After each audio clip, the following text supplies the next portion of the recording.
बे समाव मोनसे ब्रेकिं निउज थांनाय बावैसो साननि सिगां क'क्राझारनि पुलिसा खेल' उदखारिनि बिपुल राय आरो उत्तम राय मुंनि सोद्रोमाखौ हमनो हादोंमोन।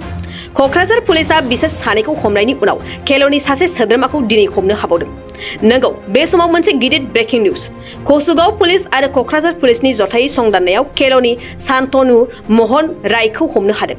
पुलिसा हमनानै खेल'नि शान्तनु महन रायखौ क'क्राझार पुलिस थानायाव लाबोनाय जायो होननानै पुलिसनि सुलुङा फोरमायदों। नोंथाङा सानाय सुनाय बेरामनि जेंनायाव दं नामा? जुदि नोंथाङा देहायाव सानाय सुनायजों भुगिनांगासिनो, अब्ला नोंथांनि थाखाय गोजोनथाव खौरां। नोंथांनि थाखाय दं एसआइ निउर' थेरापि सेन्टार। बे थेरापि सेन्टाराव नोंथाङा गोरलैयैनो सानाय सुनाय बेरामखौ फाहामथाय लानो हागोन। ট্ৰিটমেণ্ট পাইছোঁ, লগে লগে মোৰ মানে শৰীৰটো মানে একদম ফ্ৰী হৈ গৈছে। খোজ কঢ়াত খুব অসুবিধা আছিলে, চাইডটো মোৰ একেবাৰে মানে বহুত বেয়া আছিলে, মানে খোজকাঢ়িব মানে ভালকৈ পৰা নাছিলোঁ। ইয়াত মোটামুটি 3 দিন আহিয়ে মই ভালকৈ খোজকাঢ়িব পৰা হৈছোঁ।